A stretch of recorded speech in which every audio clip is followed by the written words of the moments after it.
Ya itu udah semua manusia itu wahum yakhisimun. Makanya sampean kalau beda pendapat itu sing biasa wae. Aja kok wong saiki kan beda pendapat geger. Beda pendapat itu sudah fitrah. Enggak mungkin lah. Kita ada beda pendapat itu enggak mungkin. Di kampung-kampung kalau ada masjid speaker di mana-mana saya sering ditanya. Wadah yang progus kandani nak adzan jo banter-banter, mengerameni tonggo. Nak niat salat ora usah adzan nak teko. Bar. Sing sitok. Sing sitok yo ora kudu banter ben siar. Sing sitok mau sedemen dipisoi tok, mergo sing ora seneng malah mau misoi tok, sing wis seneng tanpa adzan pun yo tanpa adzan rame-rame maksudnya wis salat ke milih ndi. Dulu tuh perdebatannya gitu. Abu Bakar nak wiridan yang masjid tuh wirih banget. Selirih-lirihnya. Umar nak wiridan bianter. Tapi ranggusan sistem wong zaman itu, tapi banter aja. Tapi sing ramai lah, intinya sing ramai. Ketika Abu Bakar ditanya Rasulullah ya Abu Bakrin kenapa kamu melirihkan suara? Jadi saya itu malu sama Allah. Dia itu zat maha mendengar. Jadi saya mengeraskan suara itu malu. Kayak pangeran butuh suara keras saya. Umar ditanya, kenapa kamu terlalu keras? Umar jawabannya sederhana, bener-bener ngantuk. Makanya nggak ada satupun ulama yang mengatakan Umar itu afdhalu min Abi Bakar. Mungkin jawabannya yo kadang sederhana banget. Malahnya ijma' ahli sunnah itu Abu Bakar afdhalu min Umar. Kalau nak delok jawabannya kok bener ngantuk. Padahal jawabannya Abu Bakar, kula nu isin kalian pangeran yang maha pendengar kok banter-banter. Rasulullah dalam banyak hal ya gitu, ketika banyak masalah itu sahabat donga banter-banter. Nabi duka, innakum latatuna as-somma. Kamu tidak berdoa sama zat sing budek. Maka kamu enggak usah banter-banter. Jadi andai kan ada istighosah pakai sound system banter-banter itu ya perlu dipertanyakan. Lah pangeran wis krungu gegere ngono lho apa misalnya. Tapi misalnya mazhab itu kamu pakai. Terus ada pertanyaan, dangdutan saja banter. Kenapa kalimat thayyibah tidak boleh banter? Masalah mana? Ya asal ijek donya itu masalah. Kemilan dia. Ini cerita saja. Kalau manusia itu istighosah jaluk tulung sapa? Pangeran kan? Pangeran sudah dengar tanpa sound system apa enggak? Kenapa banter-banter? Nah, tapi kalau tadi dibalik dangdutan saja banter-banter. Kenapa kalimat thayyibah tidak boleh banter-banter? Jadi manusia itu memang potensinya. Karena dalam fikihnya itu tak warai Kang, sampean ben fanatik mazhab Syafi'i. Sebenarnya Imam Syafi'i itu ya manusia, sampean bisa tidak cocok. Tapi masalahnya kan otaknya jauh. Otaknya jauh, ilmunya jauh.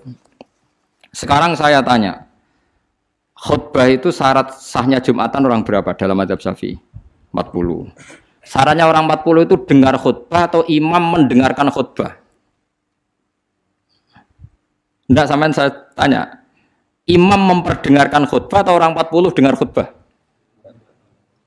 Loh beda. Makanya harus ngaji itu serius. Ngaji mondok rahatam gitu. Misalnya saya jadi imam, khotib. Yang dengarkan saya orang 40. Bisa saja yang dua itu kopok. Tidak dengar memang karena kopok. Atau yang 4 omong-omongan, nggak ngurusi. Tapi imam tetap dengan suara yang pengandaiannya orang normal itu dengar. Makanya kata fikih-fikih Syafi'i, wa yajibu isma'u arba'in wa illam yasma'u fi'lan. Yang penting seorang khotib memperdengarkan suaranya yang andekan dalam keadaan normal orang 40 itu dengar. Wa illam yasma'u mersi pun hakikat mereka tidak dengar. Karena mungkin omong-omongan, ada suara mobil, bising, tidur, gosip, macam-macam. Makanya itu perdebatan fikih. Yang wajib tuh isma'u arba'in atau sama'ul arba'in. Memperdengarkan atau hasil apa? Dengar. Lah baca bismillah ya seperti itu. Yang penting itu imam membayangkan mereka dengar atau hasil dengar. Paham sih kalau maksudnya? Makanya perdebatan fikih itu pasti seperti itu. Misalnya seorang guru, sementing seorang guru atau kiai itu memahamkan. Dia sudah pakai bahasa yang baik, intonasi yang baik. Apa hakikatnya mesti Anda paham? Kan enggak juga. Mungkin wis bulet mikir tanggal wedi bayar BPKB sesuk macam-macam ono wong ngaji wis mbah. Sembang sumpah ngaji ngono mbah. Tapi ketika seorang guru dengan standar yang baik metodologinya disebut mufhim, memberi pemahaman. Meskipun yang mendengar tidak paham. Atau orang lain tuh paham, padahal gurunya buruk. Karena sudah otaknya sudah baik. Omongan keliru paham. Wah, itu malah hebat. Macam wis pinter. Lah ya makanya jadi perdebatan dalam madzhab Syafi'i. Ya, perdebatan ulama sampai seperti itu. Dalam khutbah itu yang penting orang 40 dengar atau yang penting adalah khotib memperdengarkan. Paham gitu maksudku? Jadi itu beda. Lah ulama itu mikir sampai ngono, Kang. Ya bulet tenan, Gus. Ngono kok mbok bantah. Ngono mikire tok kono kok mbok bantah. Kowe mikir mau mikirnya berarti kandani terus mulai mikir. Mau ilmu terlambat kok mikir bantah ulama sing wis mikir lama. Mulai kalau seneng nak debat ayo ulama-ulama riyen lucu-lucu debatnya. Makanya dulu abahnya Said Muhammad itu Said Alawi itu pertama kali menangi ada mukabbirus saut, ada mik. Ya mik seperti ini. Ulama-ulama Mekah janggal. Ini sah apa ndak Jumatan dikhutbahi pamit. Karena syaratnya makmum itu mendengarkan suara khotib. Padahal dengan adanya mik suara khotib itu menjadi lirih. Kan nggak mungkin bengok-bengok sudah ada mik. Berarti yang didengarkan mereka itu suaranya mik, suaranya speaker, bukan suara khotib. Andai kan tanpa mik kan nggak terdengar. Mulai kontroversi, sah apa ndak sah? Terus Said Alawi, abahnya Said Muhammad bilang, kalau orang nggak bisa melihat kecuali pakai kacamata, itu akad baiknya sah apa enggak? Karena kalau sah, berarti dia yang lihat itu tidak dia, tapi pakai kacamata. Wong kalau kacamata yang dicopot, dia bisa melihat. Oh ya enggak sah. Berarti enak dia jadi orang yang nggak pernah maksiat, karena melihat perempuan di mana-mana juga dianggap tidak melihat. Mulane ana santri beling nang delok wong wedok jare delok kokoco. Perkarane gak delok wong wedok tapi delok gambare wong wedok. Berarti wong kacamataan ora tau maksiat. Tapi cara kula luwih maksiat meneh karena dia kalau marung itu jual belinya enggak sah terus. Berarti makan barang haram terus. Iya tuh. Kalau orang pakai kacamata melihat perempuan enggak dosa, berarti kalau dia jual beli juga enggak sah. Berarti kalau makan haram, jual belinya enggak sah. Terus semenjak itu ulama-ulama Wahabi mulai mentoleransi, ya sudah gitu aja kok repot, sudah anggap nopo sah. Pakai kacamata gitu nopo sah. Dulu awal-awal ada teknologi itu ada perdebatan seperti itu. Mau terus ada perdebatan lagi. Sekarang kesunatan jawab azan apa jawab suara muadzin? Loh, siapa? Mulai bingung tuh sampai lagi orang tahu ngaji. Kalau suara muadzin sekarang ada masjid modern terutama kalau Ramadan. Mergo bilale ya ape mangan disetel wae radio. Kalau ono muadzine Kang radio disetel adzan niku sunatan jawab to ora? Wong gak ono muadzine. Mau rekaman adzan. Nah, ora tau mikir to, Ben. Ya ono kiai kados teng daerah sarang biasa, wonten adzan teng masjid napa-napa. Sing radiusnya kan 1 kilo. Ngaji diterusno. Alasannya ini tidak suara muadzin, andai kan tidak pakai speaker kita tidak dengar. Ya dianggapnya tidak dengar, tenang aja macam. Karena sekarang tuh repot kan.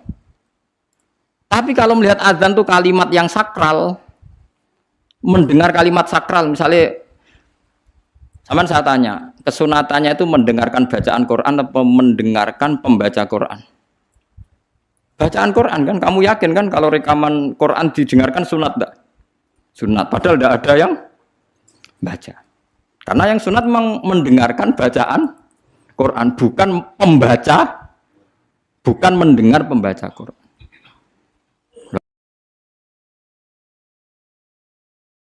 Ulama mikir nganti kono ora pusing.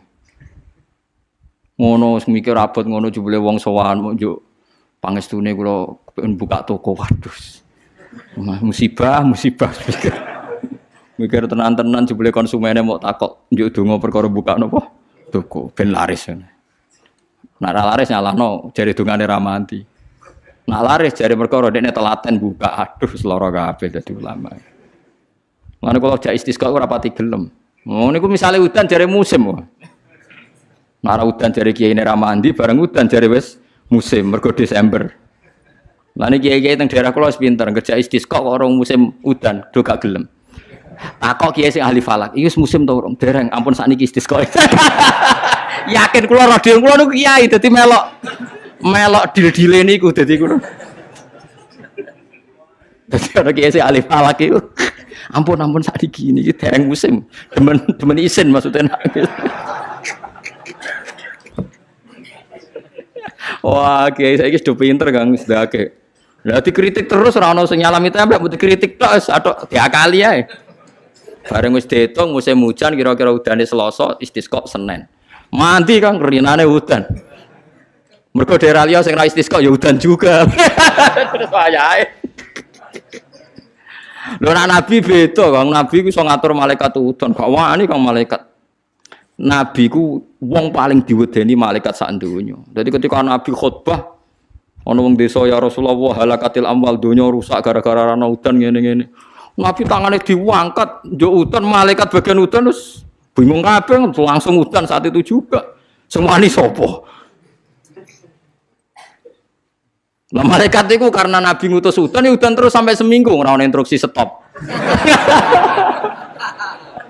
Wah, malaikat terus repot ngadepi malaikat tuh. Wah, akhirnya saiki ora rusak perkara kekeringan tapi rusak mergo sapine untane do katut banjir. Jumat berikutnya ya Rasulullah halakatil amal sakniki rusak malih tapi ora perkara ora ana banyu tapi kebanteran banjire. Wah, akhirnya Nabi ndonga meneh mau didelok tok langit. Allahumma khawalena wala alena mandek. Mulane Abu Hanifah itu menolak sholat istisqa. Dia bilang ketika Nabi dulu itu tidak istisqa, cukup sambil khutbah beliau donga. Tapi Nabi mandi kan rasa istisqa, rasa lapangan, rasa macam-macam Nabi sing so nandingi Nabi sinten. Nah, kita kan akeh-akeh ra mandi kan. Satu ilmiah sithik wae. Iki rong musim yo enteni sabar wis ngono jujur ae. Allah kagungan adat ana musim Shawaif, Rabi, Kharif. Musim piro sekawan ki nek falak ya napa? Iya, sekawan ki. Kharif kula ora Arabe Kharif, Rabi, Sita, Shawaif. Rabi kok cara kene apa? Ora rendeng ya ora ketiga wae. Semi, ora Eropa ya ora mareng ya, mareng. Rabi labo, Sita musim hujan, Shawaif musim ketiga. Difahami terus dadi kiai ku angel. Mulane ulama-ulama sakniki sering berdebat ngoten. Yang penting itu orang 40 mendengar atau khotibnya memperdengarkan. Makanya suara muadzin itu kita menjawab suara muadzin pas suara speaker. Karena kalau sekarang rusak kabeh. Sama delok teng kitab fikih misalnya teng Fathul Wahhab, teng Fathul Muin. Orang itu wajib mendatangi Jumatan sejauh mendengar suara muadzin. Nah, ngoten nggih sebagai sejauh mendengar suara muadzin. Asumsinya muadzin itu di menara yang tinggi, ma'ahudu is-sauti, suara itu enggak bising. Berarti kira-kira itu hanya sekitar 500 meter. Ngantos sak kilo nggih, Pak? Mboten nganti kan. Saiki suara nganggo speaker bianter 3 kilo wae. Krungu, wong nek sound sisteme apik. Apa wong sing krungu 3 kilo wajib Jumatan di tempat situ, wong di situ yang memperdengarkan 3 kilo nyerang daerah lain. Ya ta ora. Sampeyan ora tau mikir ngono to, ora tau dawuh ahli fikih. Mulane sakniki menara rapati payu Kang dhisik Rasulullah ngutus menara mergo muadzin menek Kang kados menara Kudus riyen muadzin ku menek. Saiki menek ngos-ngosan tok tetep ae padha ae untung ngono nganggo apa? Speaker. Saiki gawe menara, speakere dak kok menara wonge ning isor. Riyen niku bedhug kaya menara Kudus dak kok dhuwur, Kang. Muadzine mendhuwur, bedhuge dituthuk. Saiki gampang, Kang. Speakere ning dhuwur, bedhuge ning isor dituthuk nganggo mic. Wes, Cuk. mulane iku al hukmu yaduru mailatihi wujudan wa adaman. Hukum iku nak masalah hukum-hukum sosial ngoten berubah sesuai alasane. Si alasan wujud, si alasan ora ono. Perkarane nak nuruti modern nggih. Apa sing dialami zaman Nabi saiki rubah. Rubah sedanten. Mulane atus ngaten iki al hukmu yaduru mailatihi wujudan wa adaman. Hukum iku iso rubah. Riyen kesunatan menara mergo dienggo muadzin. Saiki menarane dienggo napa? Dienggo napa? Speaker. Muadzine cukup ning ngisor. Kula riyen ndelok film-film Fathu Mekah riyen Bilal sak akeh tenan. Pertama adzan teng Mekah niku ora ono menarane. Bilal menek Ka'bah. Mergo anane nggon dhuwur nggih napa? Menek Ka'bah. Klambine dicuwoplok menek terus adzan. Nggih pancen tenan teng tarikh-tarikh teng kitab nggih sami sama seperti yang di film-film Ka'bah niku. Mulane wonten tiyang kafir nembe masuk Islam tapi ijek sombong. Muni ngene, bejo bapakku wis mati. La ya rohadal ghurab yas'adal Ka'bah. Ora roh gagak irengi munggahi Ka'bah. Dadi nek wis Islam tapi uteke ijek sombong. Cek bejane bapakku wis mati jare. La ya rohadal ghurab yas'adul apa Ka'bah. Ora roh gagak ireng munggah apa Ka'bah. Kaya apa terus siksane bapakku nak menangi gagak ireng munggah napa? Ka'bah. Utek elek. Wis Islam padahal iku Kang. Cuma napa? Uteke cek utek kafir maksudnya. Cek sombong kamane cek. Menganyaran napa? Anyaran Islam. Insya